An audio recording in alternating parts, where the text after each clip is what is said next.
जम्मू कश्मीर का पहले ही 2 हिस्सों में विभाजन हो गया है, लेकिन अब जम्मू को कश्मीर से अलग करने की मांग भी तेज हो रही है।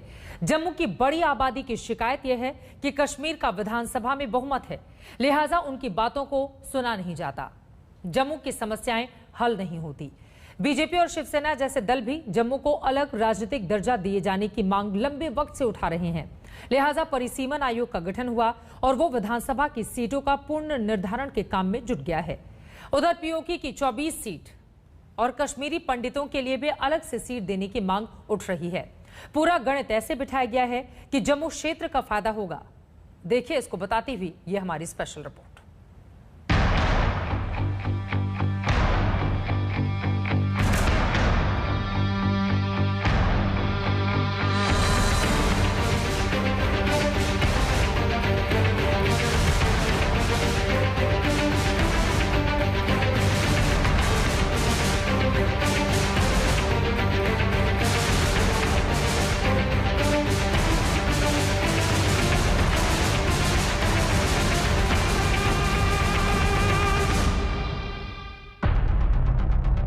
मांग पुरानी है, जम्मू को कश्मीर से अलग कर दिया जाए। सियासी दल खासकर बीजेपी इसकी झंडा बरदार रही है। ऐसे में अफवाहों का बाजार गर्म हो गया। हो ना हो मोदी सरकार जम्मू कश्मीर को लेकर कुछ बड़े फैसले करने जा रही है। सवाल उठे कि क्या जम्मू और कश्मीर को 2 हिस्से में बांटने की तैयारी है? क्या जम्मू कश्मीर के परिसीमन में जम्मू का पलड़ा भारी रखने की रणनीति है? दरअसल परिसीमन आयोग के एक्शन में आने के बाद चर्चा तेज हो गई है। सूत्रों के मुताबिक परिसीमन आयोग ने जम्मू कश्मीर के सभी 20 जिलों के डीसी को चिट्ठी लिखकर मतदाताओं से जुड़ा आंकड़ा मांगा है। परिसीमन आयोग को जम्मू कश्मीर की विधानसभा सीटों को नए सिरे से तय करना है। जम्मू कश्मीर जो है एक केंद्र शासित प्रदेश बना, जबकि लद्दाख जो है अलग केंद्र शासित प्रदेश बना। लेकिन अब यहाँ पर जो है कई सामाजिक धार्मिक संगठनों को लग रहा है कि अभी भी जो है जम्मू संभाग के साथ पूरा न्याय नहीं हो रहा है। तो इसीलिए एक बार फिर अब ये मांग उठ रही है कि जम्मू संभाग को जो है अलग राज्य का दर्जा दिया जाना चाहिए और जम्मू कश्मीर का एक बार फिर जो है पुनर्गठन करने की आवश्यकता है। तो यहाँ पर जो है कई सामाजिक संगठनों ने जो है बयान दिए हैं, प्रदर्शन भी किए हैं कि केंद्र सरकार को अब इस चीज़ का संज्ञान लेना चाहिए। सवाल है कि क्या परिसीमन आयोग का एक सूत्री मकसद जम्मू क्षेत्र की राजनीतिक हैसियत बढ़ाना है और क्या इसके जरिए बीजेपी जम्मू कश्मीर में सियासी पकड़ मजबूत करना चाहती है? ये समझने के लिए सबसे पहले हमें जम्मू कश्मीर विधानसभा के गणित को समझना होगा। अनुच्छेद 370 और 35A को निरस्त करने से पहले जम्मू कश्मीर विधानसभा में कुल 87 सीटें थी, जिसमें जम्मू इलाके की 37 और कश्मीर से 46 सीटें थी और लद्दाख से 4 उम्मीदवार आते थे। जब 5 अगस्त 2019 को लद्दाख को अलग केंद्र शासित प्रदेश बनाया गया, तब जम्मू कश्मीर विधानसभा की कुल संख्या घटकर 83 हो गई। अब परिसीमन आयोग 2011 की जनगणना के अनुसार विधानसभा क्षेत्रों का पुनर्निर्धारण कर रहा है।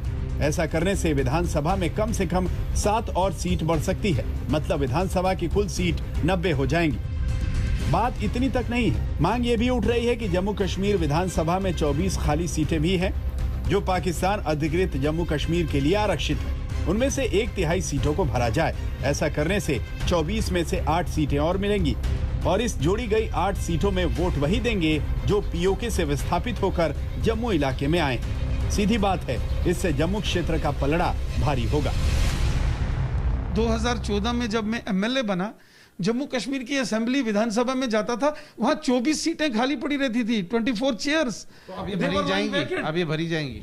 तो 1947 में 1/3 ऑफ द पॉपुलेशन पाकिस्तान के कब्जे से माइग्रेट करके जम्मू कश्मीर में आई है।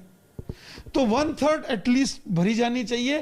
पिछले कई सालों से जो पाकिस्तान के कब्जे वाले क्षेत्र जम्मू कश्मीर से जो लोग पलायन करके 1947 में यहां आकर बसे हैं, तो 8 सीटें होंगी, उनकी भी ये डिमांड है। मेरे जैसे लोगों को नुमाइंदगी देना बेहद ज़रूरी है। वो किस लिए ज़रूरी है कि जब मेरे लोग नुमाइंदे बनेंगे असेंबली के अंदर, हम दावे के साथ नेशनल इंटरनेशनल फोरम पर ये बात कह सकते हैं कि वो मेरा इलाका है।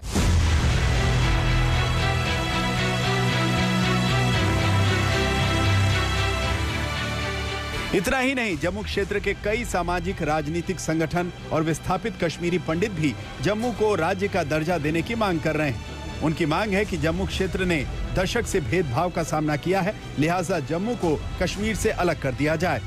जिस तरीके की जीनोसाइडल एट्रिशन कश्मीर जम्मू के ऊपर करता था पिछले 70 वर्षों में, उसका एकमात्र सोल्यूशन जो यूनानिमस अंडरस्टैंडिंग थी जम्मू संभाग के लोगों की 10 के 10 जिलों की, वो यही थी कि इनसे हमें अलग किया जाए और केंद्र सरकार डायरेक्टली इस डिस्टर्ब्ड एरिया को, टेररिज्म इन्फेस्टेड एरिया को, टेररिज्म की सैंक्चुरी को, जिहाद की सैंक्चुरी को डायरेक्टली कंट्रोल करे। और अलग नहीं करते हैं तो कश्मीरी पंडितों के लिए कश्मीर कोटे की 46 में से कम 3 सीटों को आरक्षित किया जाए, जिस पर कश्मीरी पंडित ही वोट डाल सकें। उन्होंने कश्मीर घाटी से पंडितों को पहले चुन चुनकर मारा, फिर उनको वहां से कश्मीरी हिंदुओं को निकाला। वो एक बहुत बड़ी संख्या में है और लगातार कश्मीरी पंडित समुदाय के जो नेता हैं, उनकी मांग है कि उनकी जो माइग्रेशन के हिसाब से प्रोपोर्शनेट सीट्स उनके लिए आरक्षित की जाए। जम्मू से कश्मीर अलग भी होता है तो परिसीमन के बाद जम्मू के इलाके की राजनीतिक हैसियत बढ़ाने की तैयारी है। अगर सभी मांगे मान ली गई तो कश्मीर विधानसभा का गणित कुछ और हो सकता है। जम्मू क्षेत्र मौजूदा सीट 37, जिसमें पीओके की 8 सीटें जुड़ जाएं तो संख्या 45 हो जाती है। इसमें परिसीमन कोटे से 7 सीटों में से कुछ सीटें और जुड़ेंगी। उधर कश्मीर की 46 में से 3 सीटें कश्मीरी पंडितों के लिए आरक्षित करने की मांग उठ रही। अगर ऐसा हुआ तो विधानसभा में कश्मीर की राजनीतिक ताकत घटेगी। इसके साथ ही अनुच्छेद 370 हटाने के बाद आरक्षित सीटों में अनुसूचित जनजाति का कोटा भी तय होगा। एक अनुमान के मुताबिक ये 5 से 6 तक हो सकता है।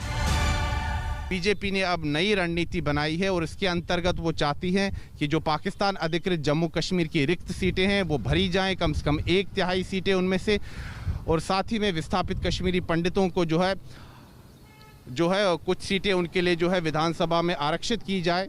और साथ ही में जो अनुसूचित जनजातियां हैं यहाँ पर जम्मू कश्मीर में, उनको पहली बार यहाँ पर जो है राजनीतिक आरक्षण मिलने जा रहा है, यानी कि उनके लिए सीटें जो हैं वो रिजर्व होंगी, आरक्षित होंगी।